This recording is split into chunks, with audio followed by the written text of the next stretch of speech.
রক্তক্ষয়ী সংঘর্ষ করে।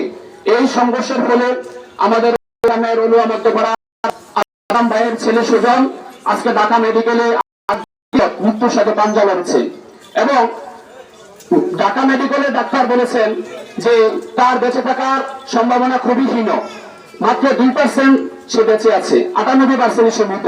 এবং আজকে 8 দিন যাবৎ তার কোনো সেন্স আসে নাই, তার জ্ঞান ফিরে আসে নাই এবং সে চোখ মিলেও কারোর দিকে তাকায় নাই।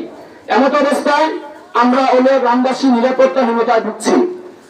আমরা সুজন এই রক্তক্ষয়ী সংঘর্ষের সাথে যারা জড়িত, যে সকল দুর্বৃত্ত ছেলেরা জড়িত, কিশোর গ্যাং, তাদেরকে সঠিক তদন্তের মধ্য দিয়ে সঠিক বিচার করার জন্য আমরা প্রশাসনের দৃষ্টি আকর্ষণ করছি।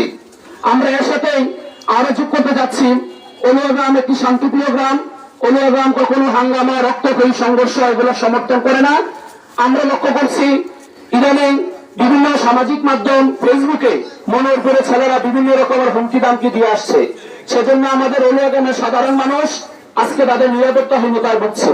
আমরা প্রশাসনের দৃষ্টি আকর্ষণ করছি আজকের এই মানববন্ধনের মধ্য দিয়ে আমরা ব্রাহ্মণপাড়া উপজেলার প্রশাসন, ব্রাহ্মণপাড়া উপজেলার পুলিশ স্টেশন, থানা, ব্রাহ্মণপাড়া উপজেলার সহকারী কমিশনার ভূমি মহোদয়ের কাছে আমরা বিনীতভাবে অনুরোধ করছি উক্ত ঘটনার সঠিক তদন্তের মধ্য দিয়ে আমরা সদনের একটি সুবিচার চাচ্ছি।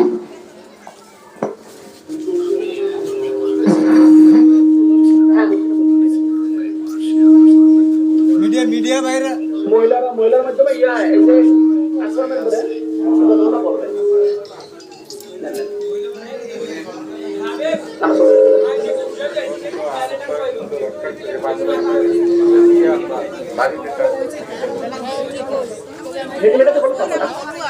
জায়গাটা বেশি দূরে নয়, কিন্তু অলুয়া থেকে মনোহরপুর দূরত্বটা মাত্র 1 থেকে 2 কিলোমিটার হবে।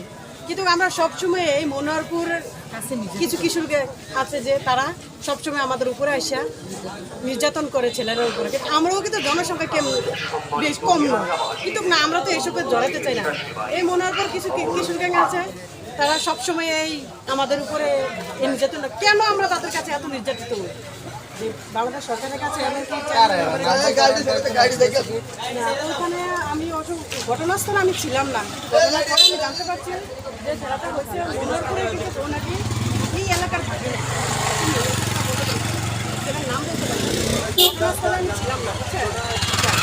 আমরা সুষ্ঠু বিচার চাই, যে মানুষ কাশিমের ছেলে, আমি জানি যে ওই ছেলের বাবার নাম হচ্ছে কাশিম, কিন্তু আমি সুবিচার চাই, এটা সত্য যে মানুষ তাকে নির্মুক্তভাবে মারতে পারে।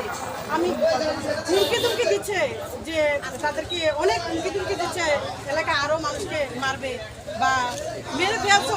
ডাক্তার যে 2% তাদেরকে ছেলেটাকে সুযোগকে সময় দিচ্ছে, আমার মনে হয় না সে আগামী 3 দিন বাঁচবে। কিন্তু কাশিমের ছেলে, যে ছেলেটা আমাদের ছেলেটাকে মনে না, তোমার বাবার নামটা আমি জানি, ওনার ছেলে এখানে আসে মনোহরপুর থেকে অলুয়া আসে এই ছেলেটাকে যখন এমনভাবে তাকে মারছে যে ও যে ঘটনারই ঘটিত ওরকম সে ছিল না, তারপরে তাকে মারছে। বুঝছেন? ছেলেটার নাম ঘটনাস্থলে ছিলাম না, কিন্তু পরে জানতে পারছি ছেলের নাম হচ্ছে আতিক, কাশেমের ছেলে আতিক। আমি এই বিচারটা সুষ্ঠু বিচার চাই, কারণ আমি অলুয়ার একজন, অলুয়া চন্ডীপুরা 3 ওয়ার্ডের।